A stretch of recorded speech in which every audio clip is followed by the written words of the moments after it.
Buenas oyentes, esto es un trabajo por fans y para fans, sin otros fines más que entretener. Sin más que decir, atentos, que esto es... The Magnus Archives, episodio 33, el llamado del contramaestre. Mira, Tim, me encantaría seguir discutiendo esto, pero como puedes ver, tengo una grabación pendiente. Oh, vamos. Mira, no es la gran cosa. Solo tenemos que hacer algunas de nuevo. Claro que no. Es que es confuso. Eh, Como el testimonio del señor del camión de basura.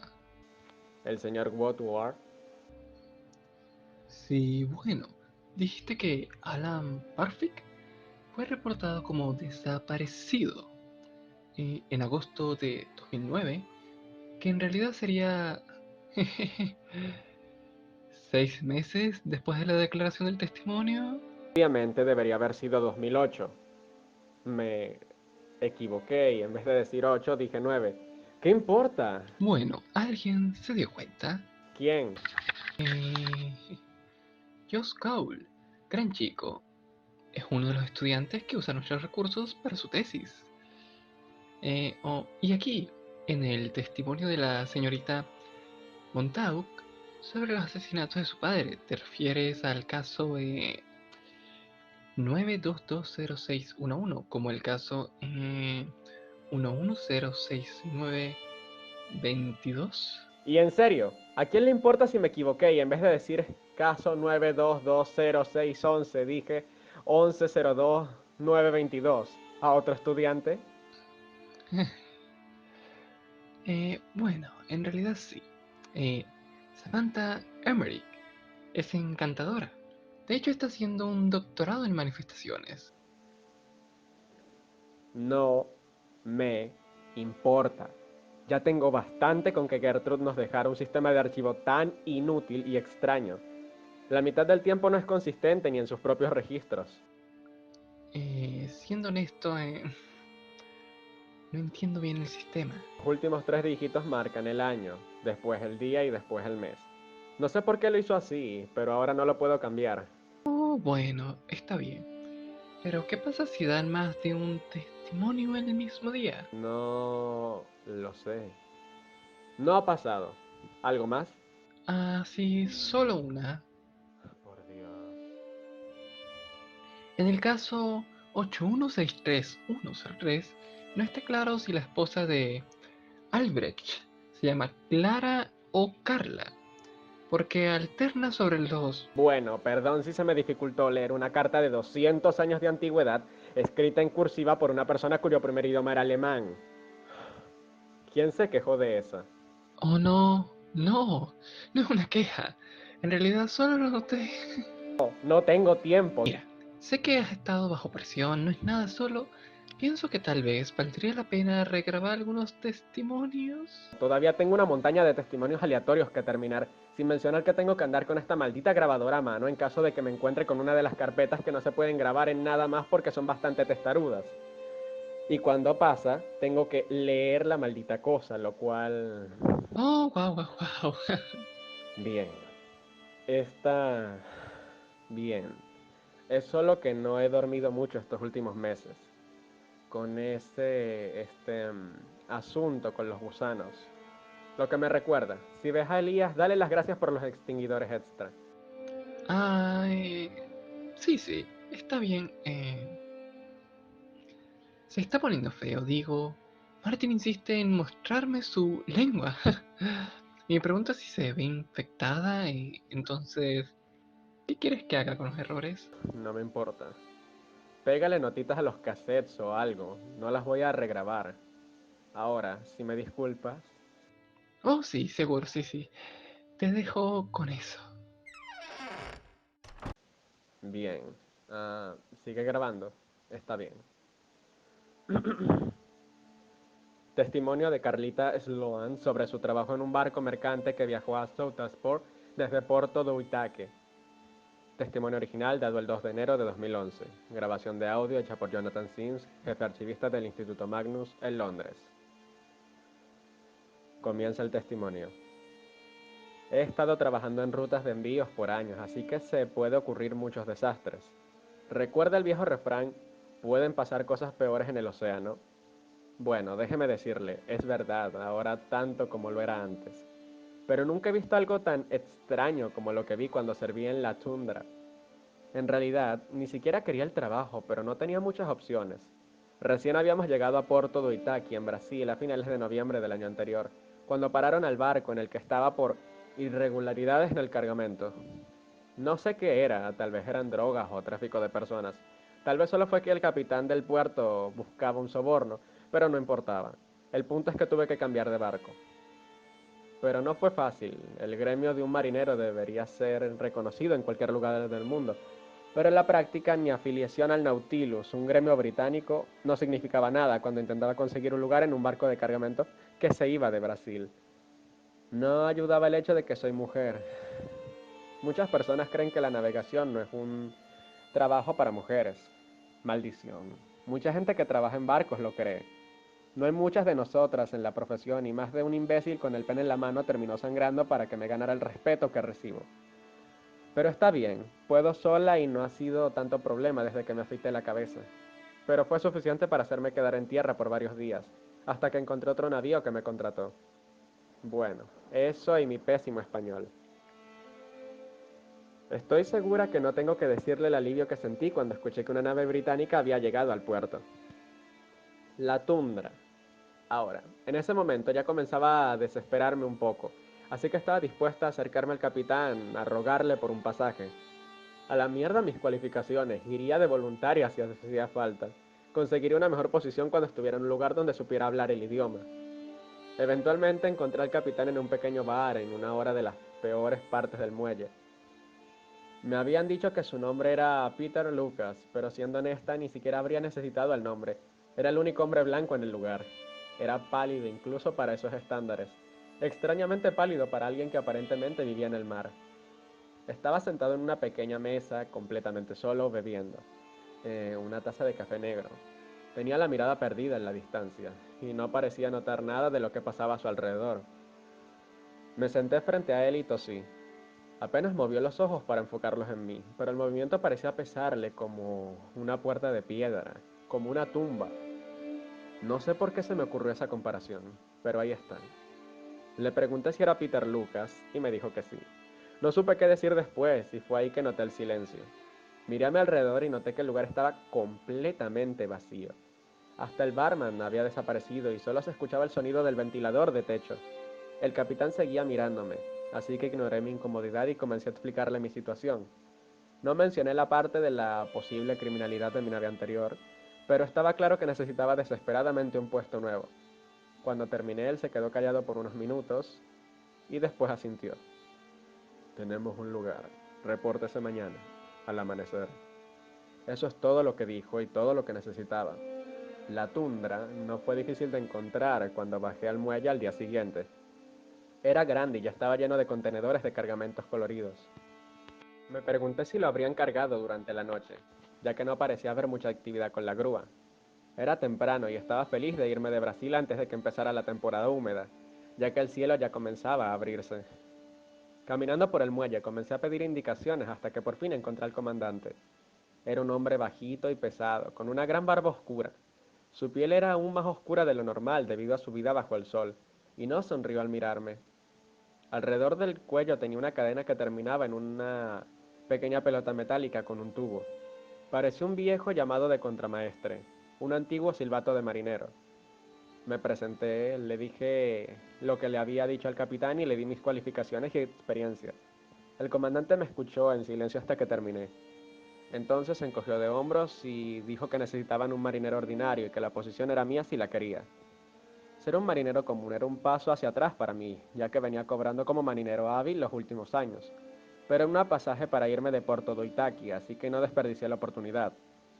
El comandante nunca sonrió, pero sí me dio la mano y se presentó con un amable acento holandés como Thaddeus Da, primer comandante del Tundra. Estaba sorprendida, porque el contrato parecía demasiado abrupto y yo ni siquiera había tenido tiempo para guardar la bolsa de lona que tenía como valija. De todas formas, no iba a desobedecer la primera orden que me daban en una nave nueva. La tundra era bastante normal, trabajé en docenas de naves casi idénticas a ella, y comprendí mis deberes con rapidez. Zarpamos casi inmediatamente después de que estuviera a bordo, y fue más tarde que me enteré el momento en que cruzábamos el Atlántico hacia Southampton. Me alegré bastante al descubrirlo, ya que había asumido que haríamos muchas más paradas antes de volver a Inglaterra. Con suerte estaría en casa en no más de un par de semanas, las cuales pasaría en mantenimiento, pintando y haciendo guardias con Iron Mike, el piloto automático, así que estaba bien. Pero comencé a notar algunas cosas a bordo que no tenían mucho sentido. La primera fue la tripulación. Eran callados, muy callados. O sea, he estado en naves donde prácticamente era la única cuyo primer idioma era inglés, y mucha gente prefiere ser reservada. Maldición, no estar cómodo con otras personas es una muy buena razón para irse al endemoniado mar. Pero esto era diferente. No era solo que no hablaban mucho, parecían incómodos conmigo. Evitaban el contacto visual y solo reconocían mi presencia cuando estábamos en el mismo turno. Al principio pensé que era porque soy mujer, pero después noté que no era solo conmigo. Se evitaban entre ellos tanto como me evitaban a mí. Las comidas siempre eran calladas, no importaba cuánta gente hubiera comiendo, y no había juegos de cartas amistosos o conversaciones en los camarotes. En realidad no se hablaba en ningún idioma. Era como si estuvieran haciendo todo lo posible para no pensar en el resto. Me tomó menos de un día comprender que mis saludos y las respuestas ignoradas eran el mismo camino que debía seguir, y me volví tan callada como mis compañeros tripulantes. El único que hablaba era Thaddeus Dow. El oficial caminaba entre la tripulación, dando instrucciones y órdenes en una docena de idiomas distintos, y la tripulación se movía de un lado al otro para obedecer sus exigencias. Estaba tan sereno como cuando lo conocí y pronto se volvió evidente que, si tenía emociones, las tenía muy bien controladas. Solía caminar por la nave con su antiguo silbato colgado del cuello. Nunca lo hizo sonar, aparentemente prefería convocar a la tripulación vía intercom o bocina. Solo estaba allí, el cobre pulido colgaba pesadamente alrededor de su cuello. No vi al capitán Lucas en toda la primera semana. Solo sabía que estaba a bordo porque los cocineros le daban todas las comidas en una bandeja de alimentos al oficial y él la llevaba a la cabina del capitán. Pero nunca vimos al hombre. Había un miembro de la tripulación que me llamó la atención. Era un chico joven, blanco y, si no me equivoco, escocés. Nunca logré que me dijera nada más que su nombre, Siam Kelly. Tenía la cama opuesta a la mía y estábamos en turnos distintos, así que solía verlo acostado cuando volvía de mi horario nocturno. No hablaba más que el resto, pero tampoco llevaba esa inexpresión en su rostro. En realidad, parecía asustado. Había otras cosas extrañas en la nave, pero definitivamente no noté la más rara hasta unos días después de que entráramos en el Atlántico. Uno de mis deberes era asegurarme de que los contenedores en la cubierta estuvieran en su lugar, que ninguna de las cerraduras giratorias o las varillas que las sostenían se hubieran roto o desajustado. Era solo por si las moscas, nunca había estado en una nave que perdiera un contenedor, pero podía pasar. Sin embargo, en ese turno noté que algo estaba mal. Vi que una de las varillas cerca de la popa se había roto, y no en la punta o la cerradura misma, sino bien en el medio de lo que debería haber sido metal sólido. De lejos se veía bien, la pintura nueva brillaba en el sol, pero más de cerca vi que se había oxidado por todos lados. No solo eso, cuando me fijé en la parte donde la varilla se conectaba con el contenedor, estaba claro que se había oxidado junto a él. La pintura fresca cubría la mayor parte, pero una vez que sabía que estaba buscando, lo veía en todos lados. Los contenedores de envío, todos ellos estaban oxidados en su lugar. Pero, ¿cómo podía haber pasado si los habían cambiado en el puerto? ¿Hacía cuánto tiempo que la tundra viajaba con el mismo cargamento? Decidí mirar dentro. Tal vez fue estúpido.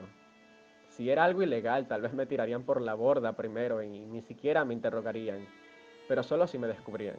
Y yo ya estaba harta de las malas sorpresas. Lo hice en mi siguiente turno. Vigilé al resto de la tripulación y esperé mi momento.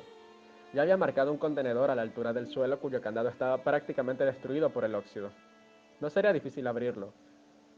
Fue alrededor de las 3 de la mañana que tuve mi oportunidad. Estaba sola en la cubierta y el viento hacía suficiente ruido como para tapar el quejido de las bisagras oxidadas. Tomó 3 patadas con el metal de mis punteras, pero finalmente logré entreabrir la puerta. Estaba tan rígida que tomó casi todas mis fuerzas hacer un espacio suficientemente grande para pasar, pero al final pude ver su interior. Estaba completamente vacío. No había señal de cargamento ni ninguna marca de escombros en el suelo que probaran que en algún momento había habido algo ahí adentro. No podía creerlo. Una nave de transporte que no tenía nada para transportar. No tenía sentido. Logré abrir otros 2 contenedores, pero estaban igual. Hasta donde sabía, todos los contenedores en el barco estaban vacíos. Aún intentaba entender qué podía significar aquello cuando vi un par de linternas acercarse. Casi entré en pánico y huí, pero ¿a dónde iría exactamente? El vacío y despreocupado océano se extendía por millas en todas las direcciones, así que, en vez de eso, me tragué mi miedo y cerré la puerta con cuidado, haciendo lo posible para esconder el candado roto y luego volví a la cubierta. Me encontré al oficial y media docena de otros tripulantes detrás de él. Me miró por un segundo, asintió y me dijo que lo siguiera. Después siguió caminando, confundida. Lo seguí en lo que caminaban por el barco, despertando silenciosamente y juntando al resto de la tripulación. Empecé a preguntar qué pasaba, pero las miradas que recibí me callaron rápidamente. Finalmente, cuando parecía que habíamos reunido a toda la tripulación, caminamos hasta el bote salvavidas. Definitivamente no nos estábamos hundiendo, así que no le había prestado demasiada atención al bote salvavidas antes. Pero al mirarlo, me di cuenta que no era lo que esperaba. La mayoría de los barcos de carga modernos tienen botes salvavidas que se parecen más a un globo naranja deformado que a un barco. Están diseñados para ser tirados al agua de forma rápida y segura y aguantar cualquier cosa que el mar les tirase. Pero este era un bote a la vieja usanza, con remos y un mecanismo cabrestante para bajarlo al agua. Ni siquiera parecía llevar suministros. Parado al frente del bote estaba el capitán Lucas, tan silencioso como el resto de la tripulación. El capitán asintió y uno por uno los tripulantes de la Tundra se subieron al bote salvavidas. Yo también me subí, pues, ¿qué se suponía que hiciera? No sabía qué estaba pasando y nadie parecía querer decirme, pero estaba segura que no querría quedarme sola en ese maldito barco gigante. Así que me subí y me senté mientras que un par de tripulantes bajaban el bote al mar. Otros agarraron los remos y en cuanto tocamos el agua, empezaron a alejarse silenciosamente, remando lejos de la tundra, que flotaba sin moverse. El cielo estaba despejado y el viento había parado, así que las estrellas se reflejaban perfectas contra la superficie del océano. Todas las luces del barco habían sido apagadas, por lo que el mundo y todo el horizonte vacío solo estaban iluminados por la luna. Mientras remábamos, miré a mi compañero en el bote. Todos los que conocía estaban ahí, excepto uno. Me fijé y no había señal de Sean Kelly, mi asustado compañero de camarote. ¿Lo habíamos dejado? Seguía en el barco durmiendo, ignorando que ahora estaba completamente solo. Casi como si supiera que estaba por hablar, Tadeas me dio una mirada de advertencia. El oficial se quitó el viejo silbato de cobre del cuello, lo puso contra sus labios y sopló. Nunca había escuchado un silbato como ese. Era estridente, tan agudo y penetrante que sentí que se me ponía la piel de gallina, pero también parecía distante, como si lo estuviera escuchando desde muy, muy lejos. No sé por cuánto tiempo sopló ese llamado de contramaestre, pero cuando terminó me di cuenta que estábamos rodeados de una niebla espesa. Deberíamos haber estado demasiado al sur para que eso ocurriera, pero su ola solo rodeó el bote y oscureció la tundra. Nadie dijo una palabra, pero podría jurar que algunos de mis compañeros estaban llorando. No sé por cuánto tiempo estuvimos allí flotando sobre la oscuridad del agua, pero en algún momento la niebla se disipó y el oficial volvió a hacer sonar el llamado del contramaestre. Esta vez fue un silbido corto y filoso. Vimos al tundra, oscuro y quieto sobre el agua, y comenzamos a remar hacia él. El bote salvavidas fue elevado con dificultad y el resto de la tripulación volvió a sus posiciones. Sean Kelly no estaba por ninguna parte, y nunca volví a verlo. Después de esa noche, la atmósfera a bordo cambió. La gente hablaba y ocasionalmente se podían escuchar risas. Se jugaban juegos, la gente bebía y había una sensación de alivio general. Intenté unirme, pero recibía miradas oscuras cada vez que preguntaba por Cian. En un momento, el tercer oficial, un hombre llamado Kim Duong, me dijo que debería callarme y estar agradecida, porque no había sido una decisión fácil. Me mantuve callada el resto del viaje y dejé el barco en cuanto llegamos a Southampton. Ni siquiera pensé en mi pago hasta que llegó unos días después, 25.000 libras. por apenas 2 semanas de trabajo. No me importa decirlo, fue casi suficiente para tentarme a volver. Casi. Fin del testimonio. Es un testimonio interesante, aunque difícil para investigar una potencial actividad paranormal, ya que no parece ocurrir nada explícitamente sobrenatural en este testimonio. Muchas cosas extrañas y rarezas implícitas, pero nada que se pueda aislar como un evento sobrenatural. También está el hecho de que una simple búsqueda de los archivos de la autoridad portuaria muestra que la Tundra es una nave carga actualmente activa que opera para Solus Shipping plc, una compañía fundada y de propiedad principal de Nathaniel Lucas. Además de estos negocios, la familia Lucas provee financiación a varias instituciones académicas y de investigación, incluido el Instituto Magnus. Por mucho que me gustaría indagar más al respecto, especialmente dados algunos paralelos con el caso 0161301, Elías se pone muy nervioso cuando investigamos cualquier cosa que podría tener repercusiones financieras. No parece que vaya a poder llevar a cabo más investigaciones. Aunque el manifiesto de la tripulación oficial del Tundra se ha mantenido igual durante los últimos 10 años. Sin embargo, no logro encontrar ningún registro de mercancías que hayan abordado o descargado del barco en ningún puerto del Reino Unido. Pero Sean Kelly desapareció del puerto de Felixton en octubre de 2010 y su cuerpo apareció en la costa de Marruecos en abril de 2011, 6 meses después. De acuerdo al forense, solo llevaba 5 días en el agua. Tal vez se lo mencione a Elías, por si acaso. Fin de la grabación.